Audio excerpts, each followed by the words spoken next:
I want you to open up your Bibles to John chapter 9. John chapter 9.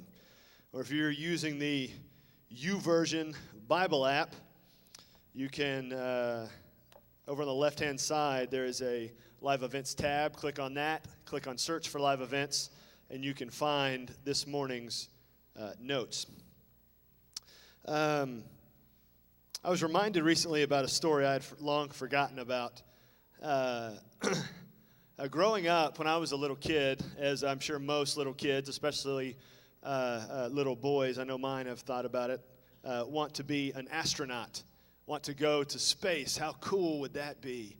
But then as I got older, I realized, first off, there's a lot of work that's involved, and there's also a height restriction on astronauts. So I just missed it. That's the one reason that I could not be an astronaut was my height. That was the only reason. Obviously not. There were a variety of others, including schoolwork. But way back when, there was a particular space journey, the Apollo 13 mission, movie about it some 20 years ago almost. It was a mission to the moon. They were going to the moon, and then something went crazy wrong with the ship itself. And they worked tirelessly, not just the three guys that were in space, but also the geniuses down at NASA to come up with a way to get those guys home safely. And they made it around the moon. They made it back home, none the worse for the wear. But the commander of that mission was a guy named Jim Lovell. And he, became synonymous with space travel because of his various things with NASA. But way before that, back in World War II, Jim Lovell flew fighter missions over Japan. And there was one particular mission. He was flying his plane, trying to get back to his aircraft carrier. They had been in an air fight, and his particular plane had been very badly damaged.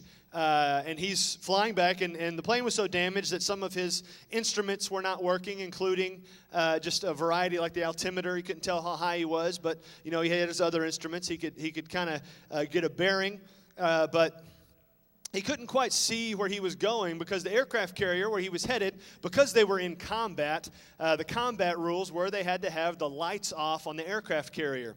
And so he was supposed to use the instruments in his plane to guide his way back to the carrier and land it when there's no lights on the carrier. And he can't find it. Some of his instruments aren't working, and he pulls out his map, and he has this little lamp that comes over him. He's going to click on to look at his map. He clicks the lamp on, and then it shorts out everything in the cockpit.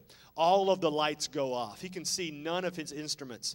And so he's thinking, I didn't think I could get back to the aircraft carrier because my plane was damaged, and then some of the instruments already aren't working, and now the lights go off, and I can't have any of them working, and it's pitch black. I mean, there is no light anywhere. And if you're in a plane and you can't see your instruments, it's hard to tell where the ground is, especially when you're in a fighter jet, to see how close you are to the ground. And he's thinking it's a very real possibility that this plane is going to crash in the water, and I need to eject before that happens so that I don't die, even though ejecting means falling into the Sea of Japan, where there is a great likelihood I will be found by no one, or if I am found by someone, it will probably be the enemy.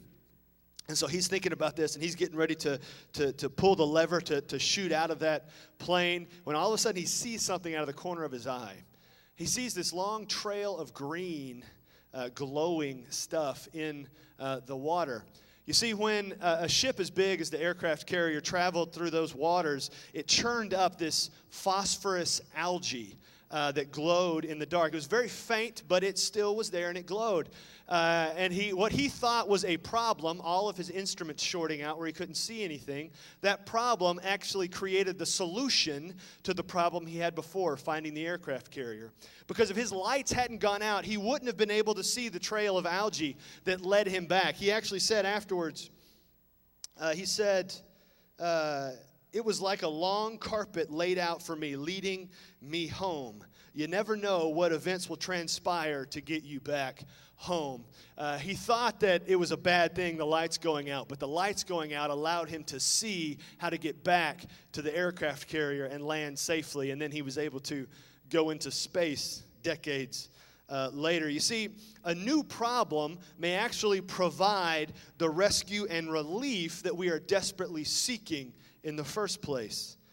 Or even more often than not, a new problem will offer an opportunity to see something that was there all along, but we couldn't see because of distraction. And today we're going to look in John chapter 9, and we're going to see a guy who's encountering a great deal of problems. His life is already a little messy, and it gets even messier as time goes on. So John chapter 9, we come across Jesus being with his disciples as well as a variety of other people who have come along to try to see what this Jesus guy is all about. He's just told the Jews, he's been teaching them, he told them that he was the light of the world and that truth will set them free. And he's teaching this in the temple. He's in the Jewish church. He's there in this massive facility teaching to thousands, and then he makes a statement. He says that he is God. And the Jews didn't like that very much, particularly the Jewish leaders who were also standing there in the crowd. And so when he says that he is God, they all bend over and start picking up rocks that are on the ground. Now, they didn't have carpet in their temple. They had dirt and rocks. And so they all bend over to pick up rocks to try to stone Jesus to death right there in the middle of the temple because he's claiming himself to be God. But when they bend over to pick up rocks, Jesus hides himself and ducks out of the temple. Wouldn't you hate to play hide and seek with Jesus? I mean, he was pretty good. I mean, they bend over, they look up, and he's gone. He ducks out of the temple, and he's walking through Jerusalem away from the temple when we get to John 9, starting in verse 1. It says, "As he passed by, he saw a man blind from birth." And so after leaving the temple, he and his disciples, Jesus and his disciples, just happened to walk by a man who had never had use of his eyes. Now, you have to understand, with Jesus, with God, there is no just happened. He intentionally chose the road that he left the temple by. He, on purpose, went that way so he could come across this man. You see, Jesus is always very intentional. And we learn later on in the passage, this man that he comes across, this man born blind, he's probably somewhere in his 20s, probably early 20s. And over the course of his life, having never been able to see, it's probably crossed his mind, why have I never been able to see? Why was I born blind? Why do I not have the use of my eyes? It was probably something that he struggled with for many years, from time to time. And as we ourselves are going through difficult situations, we have our own problems, things that we struggle with. There may be something particularly that we're struggling with as we go about our daily routine. This guy, going about his daily routine, had no idea that he was about to have an encounter with Jesus. And as we are in the midst of our own routines, with our own struggles, we may have no idea that we are about to have an encounter with Jesus. Look at verse 2. They passed this guy, and his disciples asked him, "Rabbi, who sinned, this man or his parents, that he was born blind?" Now, this whole scenario, this situation is a little awkward, okay? The guy born blind is standing there, and they're talking about him, but not to him. He can hear them, but they're not addressing him. And so his disciples, out loud, say, "Jesus, why is this guy blind? Is it because somebody sinned? Did he sin? Or because he was born blind? Did his parents sin?" This is the kind of thinking that was pervasive in that society. It even goes all the way back several millennia before this to Job. Job lost all of his household finances. He lost all of his livestock. He lost all of his servants. He lost all of his children. He had 10 kids. All of them died in the same storm. And in the midst of that, his friends come to hang out with him, and they said, "Job, all this stuff happened to you. It must have been because you did something terrible." Great friends to have. And so they blame Job because of all this bad things. And so these disciples have that same thought process, that same attitude. They say, who sinned? This guy, did he sin in the womb, and that's why he was born blind? Because that makes sense. Or did his parents sin, and that's why he was born blind? What is the purpose behind his blindness, Jesus?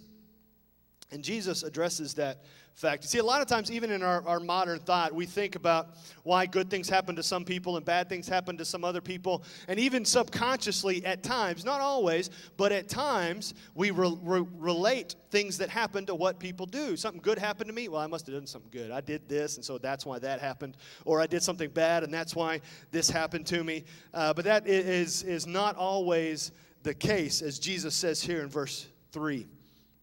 Jesus answered, "It was not that this man sinned or his parents, but that the works of God might be displayed in him." So Jesus corrects their misconception here. You see, the question was not about God's holy judgment on this man or his parents, but it was about God's merciful glory.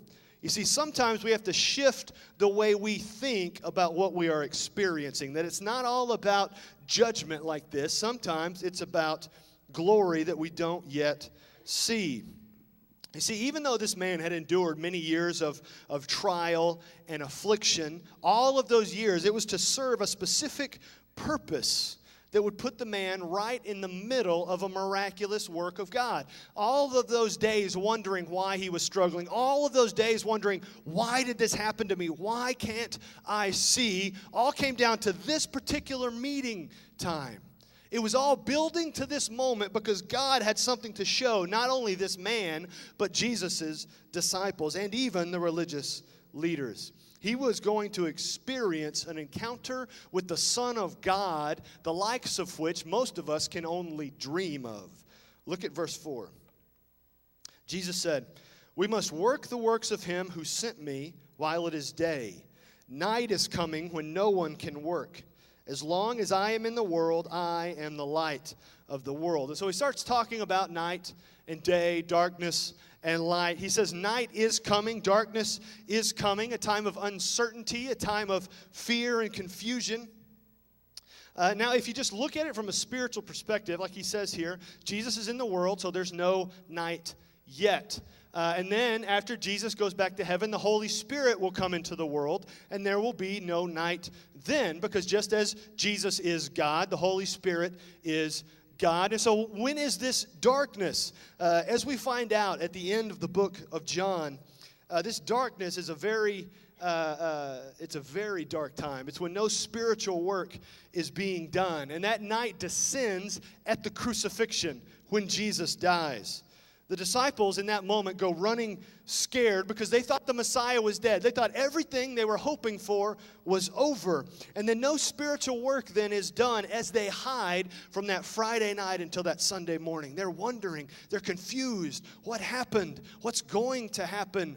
You know, they're in the middle. They've experienced a terrible dark time on Friday, but they have no idea what's going to happen on Sunday. And now with you, you know, it may be in your own life a terrible, dark Friday afternoon, but you have to remember Sunday is still coming. Jesus is still on his throne, and he can still do a mighty work for you.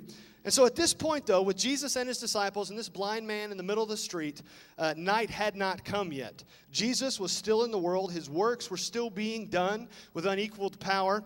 And so since he was here and the need presented itself in the form of this blind man, Jesus was going to shine and heal that need. Look at verse 6. I got to tell you, this is one of my favorite verses. It is, and as we read it, you'll understand. Maybe it's the little boy that is still beating inside me. You know, guys don't, all of you women who are married, you understand. Guys don't really grow up. They just get older. And that's why this verse is phenomenal. Let's read it. Having said these things, he spit on the ground and made mud with the saliva, and then he anointed the man's eyes with the mud.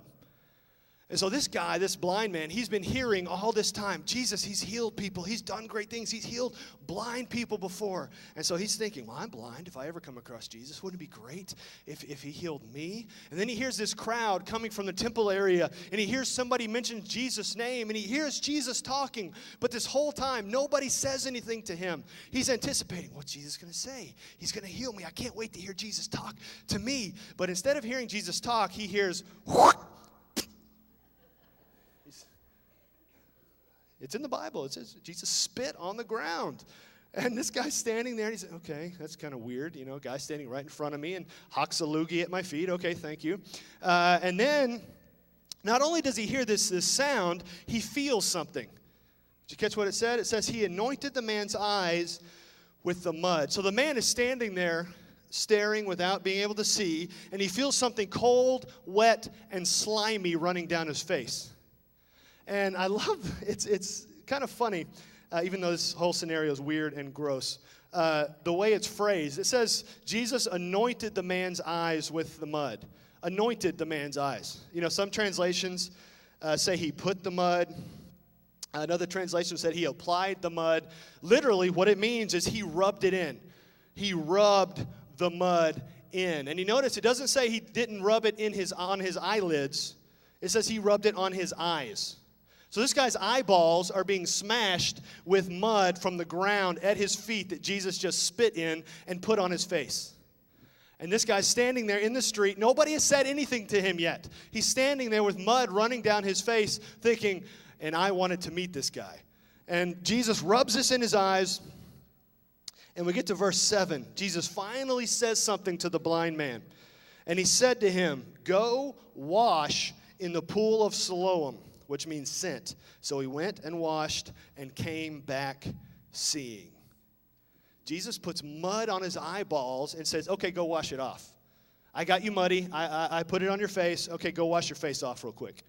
And the thing about this is the temple was closer to the northern part. The pool of Siloam was all the way south of the city. This guy, blind man, would have to walk through the city blind with mud dripping and caking off of his face down to where this pool was to finally wash his face off. And he gets down there, he washes it off, and because he obeyed, he is healed. That's interesting. This man's healing is directly linked to his obedience, his faithful obedience. He doesn't stand there in the street and just flick it off and say, I can't believe you just put your spit on my face. This is gross. He obeys Jesus. He doesn't question Jesus. He doesn't hesitate. He doesn't stand there and say, can I get Peter to take me down there real quick? He just goes and does it. It doesn't matter how he gets there. What matters is that he goes there and does what Jesus tells him. If he didn't obey, he would just be standing there with the mud on his face. Instead, he makes his way down there. He rinses off his eyes. And then he starts to see something. I mean, try to put yourself in his situation, okay? He has never seen anything before. And as he washes that mud off of his eyes, he begins to see things for the first time. The very first time. Talk about overwhelming in that moment. I mean, have you ever seen that video on YouTube of that girl who gets the implants, who was born without hearing, and she gets the implants, and she begins to hear people in the room for the very first time in her entire life? If you haven't seen it, go watch it. It'll give you chills. It's fantastic. But that's what's going on here. He has never seen anything. He's down there at the pool. He washes his eyes, and then all of a sudden, he can see the blue of the water. He can see the green of the trees. He can see the sky. He can see the people. He can see his own hands. It's amazing what he is feeling in that moment. And all it says was, he made his way to the pool and rinsed out his eyes. He washed and came back seeing. But you got to remember, we often forget what God is able to do with a little bit of dirt. Back in Genesis chapter 2, it says that God took some dirt, formed man, breathed life into him, and human beings came into existence with just some dirt and the breath of God. God's presence and some dirt, and God was able to bring life. So it's almost like Jesus was just applying a little bit more ingredients to this guy's eyes, and they started working.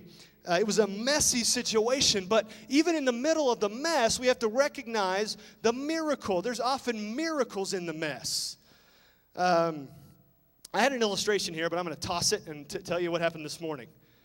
Sunday mornings, I kind of have a routine that I go through. I mean, maybe it goes back to my basketball days. You got to have the pregame, warm up where you do the same thing, just get your muscle memory going kind of deal. And I usually will I'll watch some other guy's sermon like I mentioned earlier, and I'll do certain things and listen to some music sometimes, and we'll make breakfast and give it to the boys.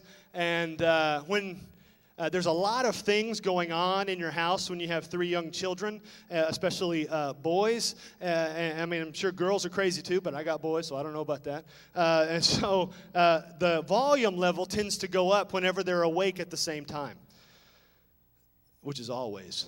And so, Sunday mornings come, and I've got the sermon playing that I'm listening to. And like I said earlier, it's something completely unrelated to anything going on that day. It's just, get my mind somewhere else. I can watch this and think about it and check it out. And so I've got that playing, and then they're doing their business in the other room while I'm in there doing some breakfast. And it gets loud, and then Liam wakes up. Liam is 2 years old, and if you're a parent, you know what it's like to have a 2-year-old, and it's everything, every stereotype that you can think of. And so we get Liam out of bed, and he comes in there, and he's happy at the moment, and I set him down, and so I go back in there, and watching the sermon a little more, and then there's the brotherly thing going on, and I go in there to check it out and see what's up, and Liam is standing on the floor making a whining noise. I think that when God created children, he put the most annoying sounds that could possibly grate on the ears of a parent in their own children. And so Liam is making this sound that just makes me want to rip my ears off. And I said, what's the, it's not like a crying sound yet. I said, what's the deal? And he wants to, they're watching a Bible show. Because we're like that, watch Bible shows. That's all we watch, or the Christian channels, and we don't even know what Disney means. That's not true at all. I'm just putting that out there. It's all Jake the Pirate and things of that nature. And so, but this morning they were watching a Bible show, and so they were watching this, and Liam didn't want to get on the couch to watch it, so he wanted to stand in front of his brother to watch the show, which doesn't work well. And so I pick Liam up and set him on the couch, and then he begins this scream, this cry. And when he was younger, when they start crying and their lips start to make funny shapes, you realize it's a bad cry. But when they turn 2, it's almost like he's crying, and he turns his head to like he's shooting the cry at my face. And it's a bad situation. And I'm thinking, all I want to do is go back in there and listen to the Bible so I can go to church and tell people about Jesus. Don't you get it? And he get louder. And so, eventually he calms down after a long period of time. And at this point, the message I was watching was like 50 minutes long. Don't you appreciate I don't preach for 50 minutes? But I was watching it, and I'd only gotten 5 minutes in. And so I go back in there, and I'm trying to get back in the zone, trying to get in tune with what God's got. And so it's time for breakfast. Pop the waffles on the table. And I tell the boys to come sit down. So Caleb and Reagan come, and they like, it's food. I'm going to eat it. They come and sit down. And then Liam's nowhere to be found. I said, Liam, don't you want to come eat? And I look over, and he's standing by the fridge. He's playing with some magnet things. And I said, don't you want to come eat? Go sit in your chair. And then he freezes, and his mouth begins to make funny shapes. And again, if you've had children, you understand that when there's a quiet noise, in the midst of a crazy crying face, the decibel level is about to jump to like 120. And so it's the calm before the storm, and I'm trying to brace myself because I know it's coming. I can feel, the kitchen begin to shake because of it's the prequel, and it's happening, and he lets it out. I mean, just reverberating off the ceiling and the tile and the cabinets, and I can feel the blood running down my ears because my eardrums have exploded. And I'm saying, Liam, what's going on? I just said go sit down. I want to give you food so you can live. Why don't you go in there? And he doesn't want to go and sit in his chair and eat his food. And so I take him in his room, and we talk for a second, and he finally calms down. He's still crying. I mean, you would think I tried to, do something to the dog, something terrible, And I said, he finally calms down. And I said, don't you want to come and eat? He says, yes. And we come back in there, and his brothers are sitting there eating, and I put him in his chair, and it's like nothing happened. You couldn't even tell he was crying except for the tear that's still on his face. He's happy, he's laughing, he's eating the waffle, he's got peanut butter and syrup all over his face. It's the best day in the world for him. And my heart is beating out of my chest, and I'm thinking, I just wanted, just a few minutes, and you're killing me. And then Katie comes in and says, it's like this every day. I said, thank you for doing that so I don't have to. It's crazy. But even in that, I thought about what I was preaching this morning, and it hit me that even in that messy situation, I have children. You know, I have children who are healthy enough to make noise, who are healthy enough to eat. And there's going to come a day when they move out, and I would wish, I would pray for some noise in my house. You know, there's going to come that day when the quiet is there, is settled in, and I would wish to be back when they were young and making noise and playing and standing in front of each other to get to the TV. Man, I would wish for those days. That even in that mess this morning, there was still the miracle of having kids, of getting to hear them laugh, of getting to see them smile. And even that contorting face before the scream, that's funny now afterwards. It wasn't in the moment, but thinking back on it, it was kind of funny. But there's a miracle in that mess. And this man having mud smeared on his eyes, there's a miracle there. Jesus did a miracle with that mess. You see, sometimes God does the miraculous in the middle of the messiest of moments. Sometimes without a mess, there would be no miracle. Without a mess, there would be no miracle. And this man been blind for decades. Jesus applied some messiness to an already messy life and ushered in the miracle.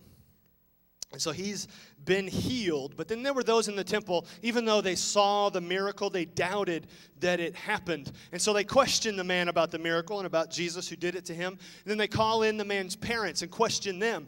But his parents are scared. His parents understand that if they say something good about something that Jesus did, then they would get kicked out of the temple and not be able to come back and worship. And so his parents kind of throw their son under the bus and say, he's old enough, why don't you ask him? And that's all they say. And so because his parents were scared and kind of cowardly, they put their son back in there, and the leaders bring the son in for a second time and began to question him. Jump down to verse 24. It says, for the second time they called the man who had been blind and said to him, give glory to God, we know that this man is a sinner. And so the Jews summoned the man to come back and testify again. And they make that statement. They say, give glory to God. That's a first century Jewish way to swear an oath. They want this man to swear an oath that Jesus, who healed him, was a sinner.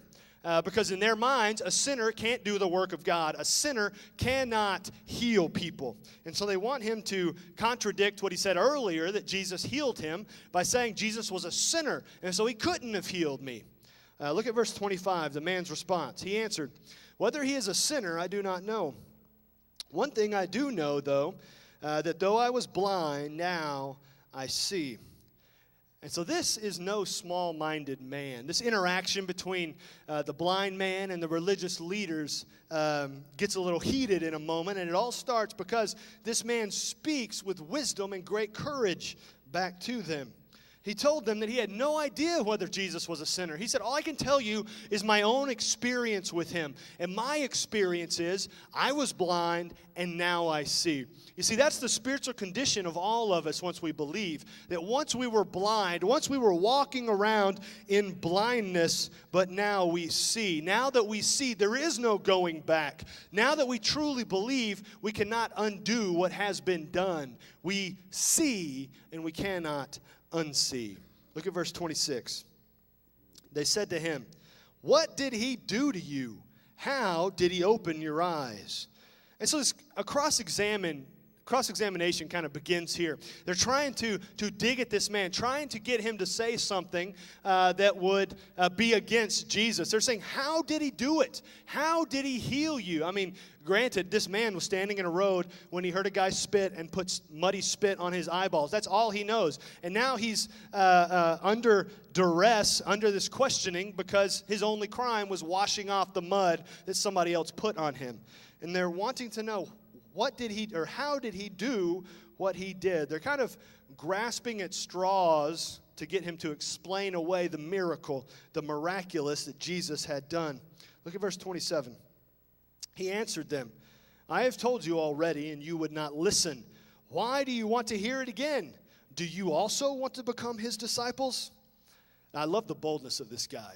Okay, he's standing before the very people who will, not too long after this, arrest and kill Jesus. And he's telling them, so you're asking about Jesus. That must mean you want to follow him too. Don't you know that set well with these guys? He's standing there, and he makes this it's a sarcastic, smart-aleck remark as he responds to their questions. He throws it right back at them, and the way they respond to him is pretty childish. Look at verse 28. And they reviled him, saying, "You are his disciple, but we are disciples of Moses. We know that God has spoken to Moses, but as for this man, we do not know where he comes from." You know, they say, "No, we don't want to be disciples. You're his disciple. We're disciples of Moses." You know, Moses, highly revered. They say, "We know God spoke to Moses, so we're going to follow him." You know, these religious leaders, we know everything about God. We are the God experts. And this guy comes in here saying that he is God and he heals in the name of God. We don't know who he is. And because we're the experts and we don't know who he is, he must not be from God. And so they're trying to defend themselves against this man who was healed by Jesus. You know, they feel threatened by Jesus, and they're unwilling to see the truth that is right before their own eyes. And so you get an irony here. The blind man could see spiritually, but the ones who should have been able to see spiritually were in fact blind. Verse 30, the man answered, "Why, this is an amazing thing. You do not know where he comes from, and yet he opened my eyes. We know that God does not listen to sinners, but if anyone is a worshiper of God and does his will, God listens to him." And so this man basically says back to the religious leaders, because he was able to heal, he must have been from God, that he was not an unbeliever. He's not someone against God. Because he has the ability to heal, he has God's power. But he makes that statement. He says, "We know that God does not listen to sinners." That seems kind of weird, you know, that God does not listen to sinners. Well, everybody is a sinner when you break it down. Everybody has sinned. And I don't know about you, but I am praying knowing that somebody is listening to me. And that is not what this guy is saying. He's not saying that God doesn't listen to anybody except those who do not sin. He is saying that this man, Jesus, is not a sinner because God does not listen to sinners. He's talking about sinners in the form of not just unbelievers, but unrepentant unbelievers, people who want absolutely nothing to God. That was the label they put on sinners, people who were anti-God. That's what they called sinners.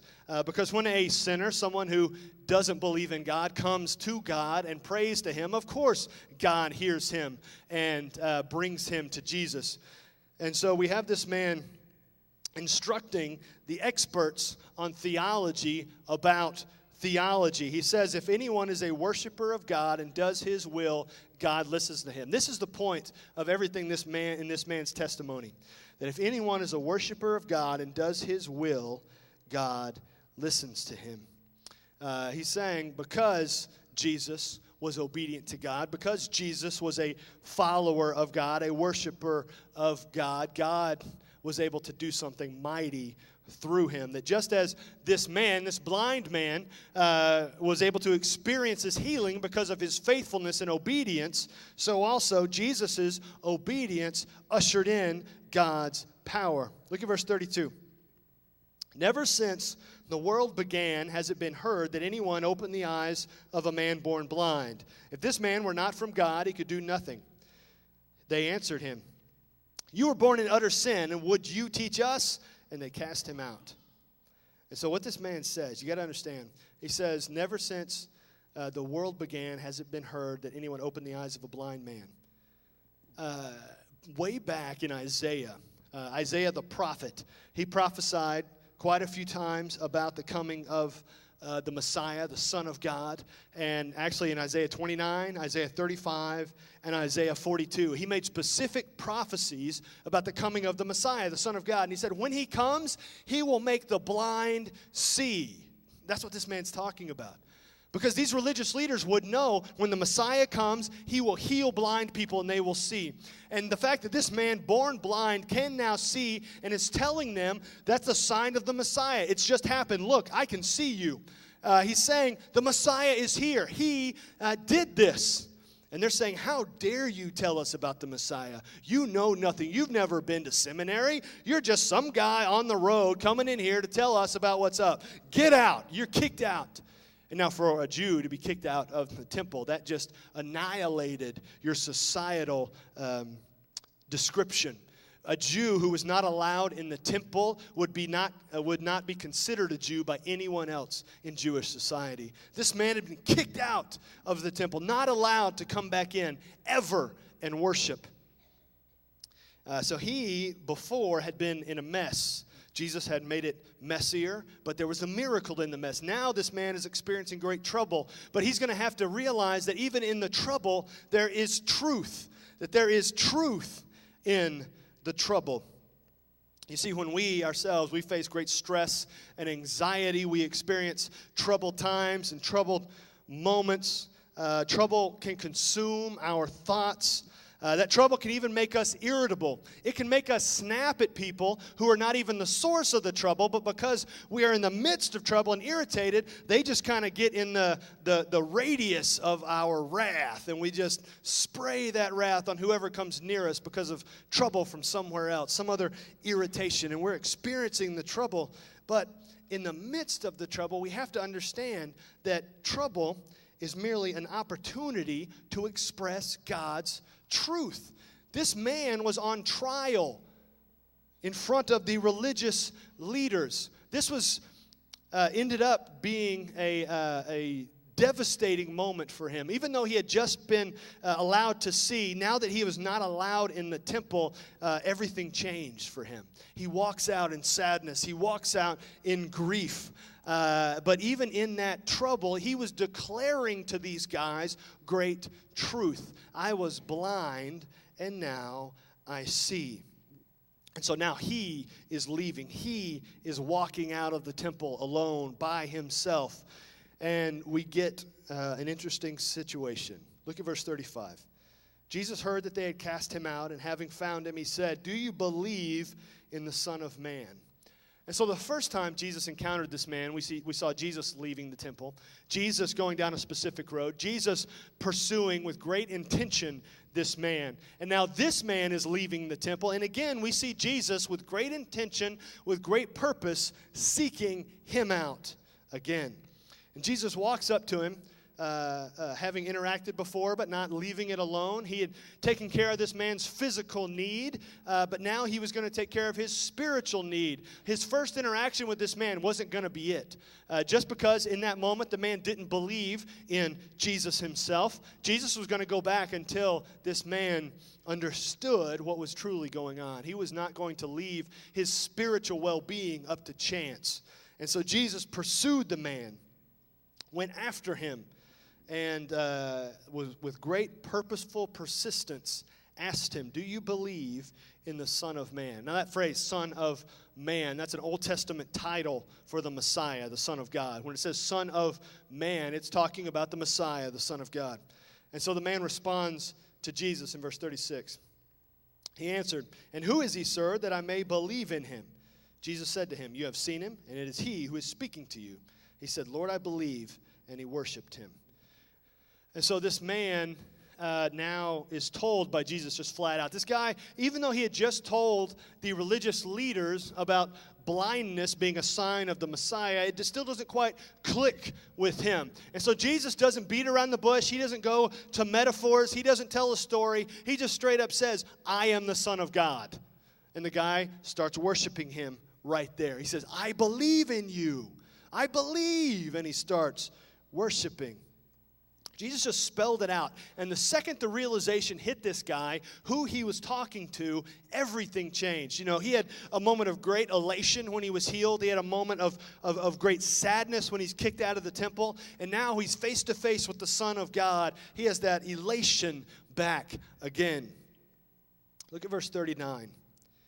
For Jesus said, For judgment I came into this world, that those who do not see may see, and those who see may become blind. Now, I wasn't going to include this verse in the sermon, but then it struck me, that first phrase. He says, for judgment I came into the world. He's saying that was the purpose. I came for judgment. What's interesting about that is that back in John chapter 3, verse 17, Jesus speaking said, God did not send his Son into the world to condemn the world, but in order that the world might be saved through him. So between here, verse 39 in John 9 and verse 17 from John 3, we have three things that Jesus did or that he came to do or came not to do. In 39, he says, I came to judge. But back in John 3, he says, I did not come to condemn, but I did come to save. So yes to judge, yes to save, no to condemn. And you look at that and he says, okay, so he's coming to judge, but he's not coming to condemn. How does that work? I mean, judgment and condemnation, I mean, they're closely tied together. But there's interesting differentiations between these three things: judgment, salvation, condemnation. All of them are a direct result of Jesus' actions and man's decisions about Jesus' actions. You see, Jesus came to the world that he might sacrificially die on mankind's behalf and then raise from the dead so that mankind had the opportunity to spend eternity in God's presence or in pain and punishment. And so if a person believed that Jesus did that he died and rose from the dead, he would gain that access to heaven. But if the person does not believe, if they refuse to believe, then in that moment they are judged by God and they gain condemnation. If they do believe, they gain heaven, salvation. If they do not believe, they gain condemnation, pain, and punishment. And so Jesus' actions directly result in judgment, just as he said there in John 9:39. For judgment I came into the world, that those who do not see may see. His action of death and raising from the dead directly resulted in the judgment that happens, whether or not a person believes or chooses not to believe. And so this man standing there in the street, not seeing, then seeing, getting kicked out of the temple, and then getting confronted with the Son of God. His life in that one day was very stormy, up and down, high seas and down the waves. I mean, it was a stormy day for him emotionally and physically. But he had to have sight in the storm. He had to have his eyes transfixed on Jesus, even though it was storm. He had to recognize the miracle in the mess, see the truth in the trouble, and have sight in the storm. As I was thinking about sight in the storm, I thought about, there were several years ago, there was a stormy course of about a week that I can remember experiencing. One of the hardest weeks. Katie and I were coming back. I can't remember exactly where we were. We were at some family thing. It was a Saturday. And I got a phone call. I was a student minister. I got a phone call from one of the students. I was hanging out with family, so I was like, I'm not going to answer that. It was one of the goofball students that always, made jokes and just goofed around and just talked on the phone just because. And so I thought, well, I'm with family, so I'm not going to answer that right now. And as we're driving home later, I remembered that he called and he left a message, which is weird. Students don't usually leave messages. Teenagers think voicemail is a waste of time. That's why they invented text messages. And he left a message, and I thought it was weird, and so I listened to it. And it was in the voicemail. He said that his friend, his name was Kiefer. The thing about Kiefer, he was a pillar of our church, really, not just the student ministry. He had brought many of his friends from school to Christ. He had brought them to church. He very freely shared the gospel with everyone possible, which was unique in how much he loved Jesus, because his family were not dedicated to Jesus. They were, believers, but they didn't go to church. They didn't do things to promote God. They didn't encourage Kiefer in his pursuits. Kiefer was going to college at that time to pursue ministry. He wanted to be a preacher. And so this phone call I got from one of Kiefer's friends said Kiefer was out on a canoe with some buddies. The canoe tipped over in the lake, and we can't find him. And I thought, okay, well, First off, this isn't the first time they've told me that they've lost somebody, and I call back and they laugh at me, and they say, ha, we got you. So I'm thinking, okay, yeah, whatever. The time, we get in the house, get the boys situated, and I think, I'm going to call back and, see what's going on. And so I call back, I don't get an answer. Call back again, and I spend about 15, 20 minutes trying to get somebody. He finally picks up the friend. He says, yeah, it's true. We're out here at the lake, and we're looking everywhere. His friends swam in, and we can't find him. We don't know what's going on. And so I, talk to Katie. We pray. I jump in the car and head out there to the lake.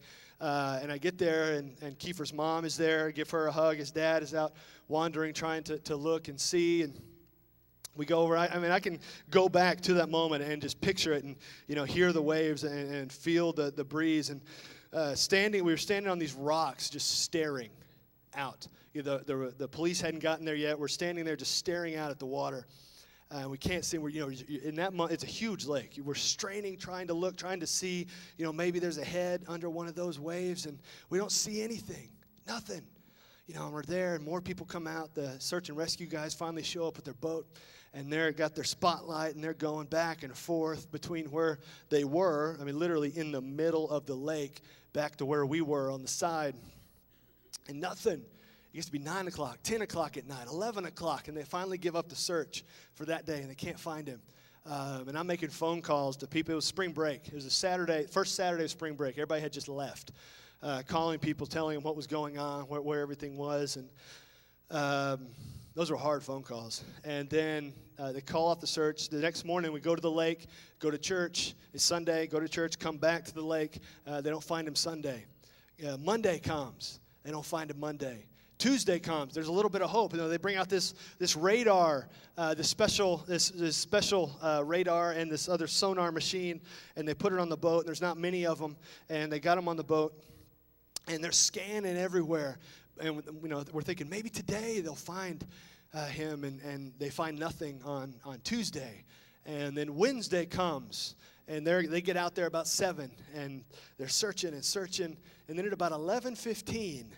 The guy, the head search and rescue guy comes over, tells Kiefer's mom that they found him over in this spot that literally they finally find him. It's about 10 feet from the shore is how far he had drifted. And they get him, and we have a memorial service later on that week. And it is... I'll tell you, I've never been to a memorial service like this. That whole week was messy and stormy and crazy. We found Kiefer's Bible. In his Bible, he had a list just inside the front jacket. And on that list, he had listed out everybody that he knew that he wanted to come to Jesus or he wanted to come back to Jesus. And the first 3 names were his dad, his mom, and his brother. And so we found that, and we have the memorial service, and we've been talking with his parents that week, and we get to the memorial service, and there's 1,000 people there. It's huge. Out at the lake, when he was missing, the news crews had come out, and it had gotten wide coverage, and the news crews were at the memorial service, and there was 1,000 people in that sanctuary. And me and a couple other guys spoke at the funeral. And then when the gospel was shared, this is the unique part, the part that I've never experienced at any other memorial service or funeral ever. The gospel is shared, and at the funeral, 11 people get saved. 11 at the funeral. We're there to remember Kiefer and his life and what happened. There's 1,000 people, and we're talking, and we're laughing, sharing stories, and then 11 people get saved. Not only that, you remember the list he had with his friends, and the top 3 names were his mom, his dad, and his brother. His mom and his dad start coming to church every week, reinvest in what God has done for them and through them, and then his brother, his brother becomes a pillar of the church, begins leading music because of his dedication to Christ. And today, his brother is on staff at a church in Dallas, serving God there faithfully. And even though that was messy and that was stormy and that was crazy, there was a miracle there. We saw people saved as a result. We saw his family come back to God. The top 3 names that he had of people he wanted to come to God came because of that terrible, trouble, stormy, messy week. God can do a miracle in your mess. God may not instantly pull you out of a hard situation, but He does provide free vision repair. You see, so that instead of looking at the driving rain and the high waves and the terrible mess and trouble and storm of your life, you need to see the lighthouse guiding you through the storm. You need to choose sight over blindness, because choosing sight over blindness means faithfully following the Father. And so right now, as you sit in those seats, and we're going to have an invitation in a moment where I invite you to come and talk to us. I invite you to come to Jesus. Your life may be stormy, your life may be messy, your life may be full of trouble. If you don't know Jesus, I can guarantee you, if it's not troublesome now, it will be. Because if you don't know Jesus, this is the best right now on this planet. This is the best you're ever going to get. But if you do know Jesus, this is as bad as it's ever going to get right here. And so if you want to experience heaven, you want to experience God, understanding that God saved you from pain and punishment, you need to believe that Jesus died and rose from the dead, and in doing so saved you from the storm. You believe that, you gain heaven. Come in a moment and talk to me, talk to Micah, and we will pray with you and take care of that today. But you see, a part of believing, part of becoming a Christian, Jesus said, after you believe, after you become a Christian, step one of obedience is being baptized, displaying for the world that you belong to Him, displaying what happened inside you in that moment. So you believe, you get baptized, and if you believed and you haven't been baptized after you believed, come and we can take care of that. But also, a part of being a Christian, being a believer, is being a part of with other believers, living life with other believers. We need the encouragement. We need the support. And God has also gifted every single believer with a specific gift He wants them to use in His church. And if you are in God's church, even if you are a member on paper, but you are not using that gift on purpose here, then you're not doing what He desires of you. And we want you to come. We want you to become a member. We want you to become not just a member on paper, but a member on purpose. And so if you aren't a Christian yet, come and talk to us, and we'll pray about it this morning. If you haven't been baptized yet, come and talk to us, and we'll take care of that this morning. Or if you aren't a member of this church, come and talk to us, and we'll take care of that this morning. You see, though your life may be stormy, you need to see in the storm. You need to seek the truth in the midst of the trouble. And in your mess, you need to understand there is a miracle in that mess.